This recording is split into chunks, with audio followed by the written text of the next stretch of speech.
Every business owner reaches a moment where the phone is ringing, the inbox is full, and someone has to answer. But that someone might cost you everything if they get it wrong.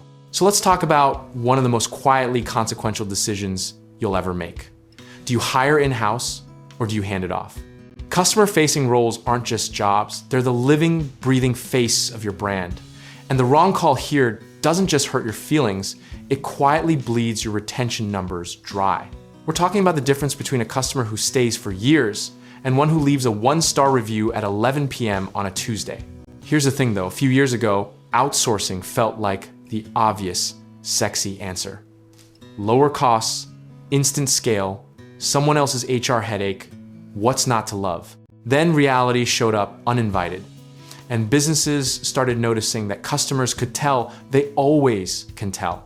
There's a particular kind of frustration that sets in when you're transferred to someone reading from a script who clearly has never used your product, and that frustration has a name: churn.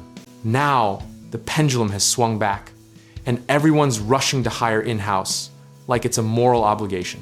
But slow down, because the truth, as always, lives somewhere in the middle and depends almost entirely on what stage your business is actually in.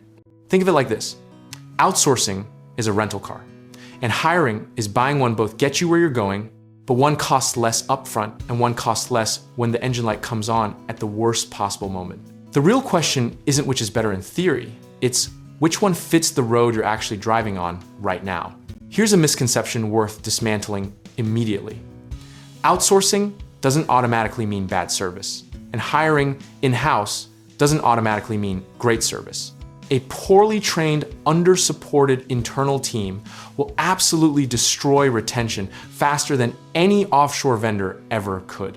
What actually drives retention isn't the zip code of the person on the phone, it's the quality of training, the depth of empathy, and the speed of resolution. So before you decide where the role lives, you need to decide what success actually looks like in that role, with specific, measurable outcomes, not vibes. The historical lesson here is that companies who scale support too fast without standards get burned, and companies who refuse to outsource anything stay small and burnt out. The discipline move is to document your customer journey obsessively before you hire or outsource a single soul, because you can't transfer culture or quality that you haven't defined yet. Start with a simple test. If the role requires deep product knowledge, emotional intelligence, or authority to make decisions, that's a strong signal to keep it internal, at least at first. If the role is high volume, repeatable, script-friendly, and doesn't require nuanced judgment, outsourcing with rigorous QA oversight might actually serve your customers better than a rushed internal hire. Here's the philosophical truth underneath all of it.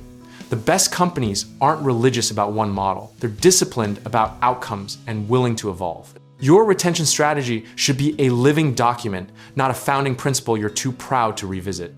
And look, there's real comfort in knowing that you don't have to get this perfect on the first try. What matters is that you're asking the right question, tracking the right metrics, and making adjustments before the damage compounds. Discipline, positioning, and process will always outperform a single bold conviction placed too early and held too long. Whether you go internal, external, or some hybrid in between, the non-negotiable is this. Every single customer-facing touchpoint should feel intentional, empowered, and aligned with the experience you promised. That's not an outsourcing question or a hiring question, that's a leadership question. And if you're ready to stop guessing and start building with intention, whether that's growing through real estate investing, tackling a contracting project, or locking in the right lending partner, check out our links in the description below.